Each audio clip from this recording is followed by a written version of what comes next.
If you saw him today, you would never believe this is the same cat. When we first saw him, we genuinely thought he was blind. And honestly, we didn't even know if he was going to survive. He was hiding inside this tiny bush, curled in on himself. He was very scared. His fur was patchy from mange. His skin looked painful and irritated, and both of his eyes were completely swollen shut from infection. At first we said, "Oh my God, he can't see." But then we realized, even though he couldn't see us, he could hear everything. Every step in the leaves, every shift in the air, and every time we moved closer, he would pull back deeper into the bush. Not aggressive, not fighting, just scared. Like, really scared.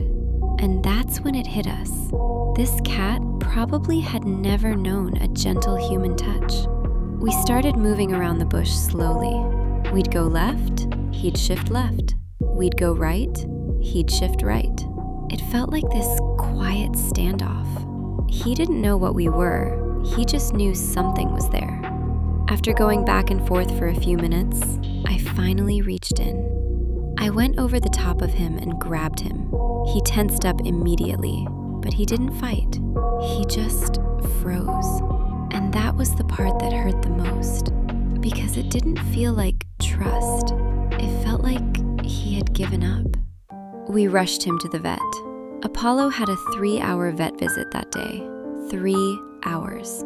And the list of diagnoses just kept getting longer. He tested positive for FIV. He had severe mange. His body temperature was low. He had a serious infection. And then the thing we were dreading. The vet told us he would be losing his left eye. Hearing that was heavy. They gave him Revolution for parasites, antibiotic injections, steroids, pain medication. We sent out a full upper respiratory panel to check for things like herpes and calicivirus. It felt like every test revealed something else. And I remember thinking, how much can one small body handle? The vet estimated he was somewhere between 2 and 5 years old. But honestly, it was hard to tell. When a cat has been surviving outside for that long, untreated, their body doesn't tell the full story. And that's when we realized this wasn't going to be a quick rescue. This was going to be a long journey.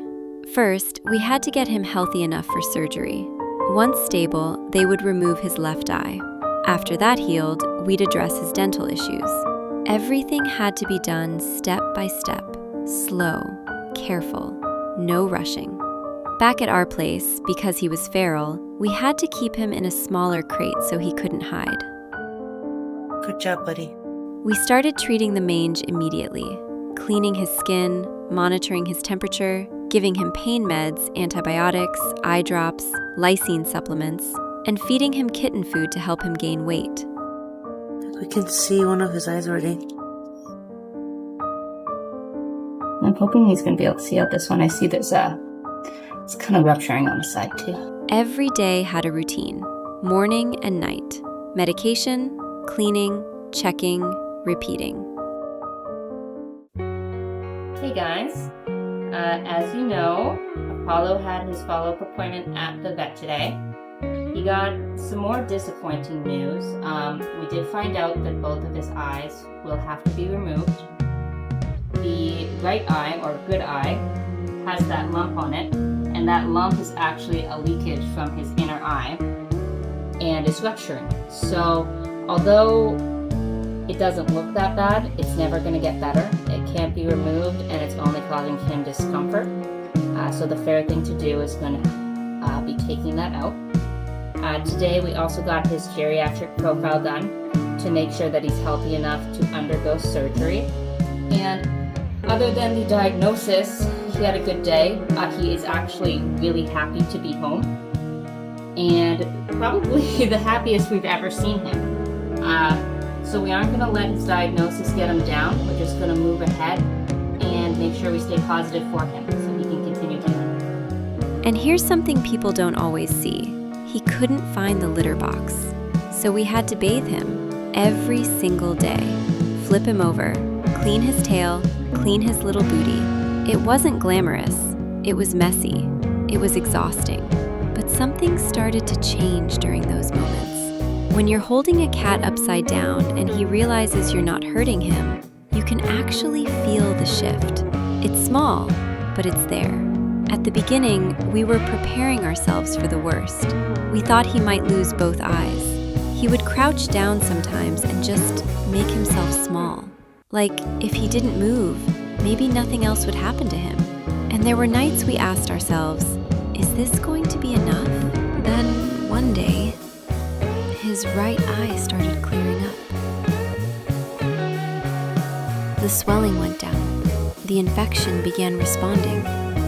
And I remember noticing he was tracking movement, just slightly, but he saw it. And we all kind of froze and said, wait, he can see. Not perfectly, but he could see. And that moment changed everything. As he started feeling better, his personality slowly came out. At first, he actually got a little more antisocial, which sounds bad, but it wasn't. It meant he wasn't shutting down anymore. He had opinions. He had boundaries.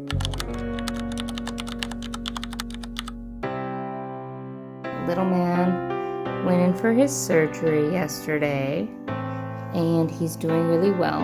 He had the left eye removed. He will be keeping his right eye. The left eye removal went really well.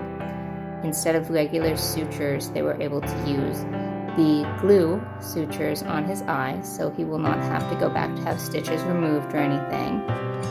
He has pain medication that's been prescribed, and he's just so happy to be home. Now, he runs with the kittens. He wrestles. He jumps on the bed.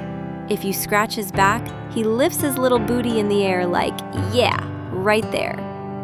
He's big now, healthy, strong, and those crystal blue eyes, one of them still shines. He looks right at us. And I think what makes this story different is that there wasn't one big heroic moment.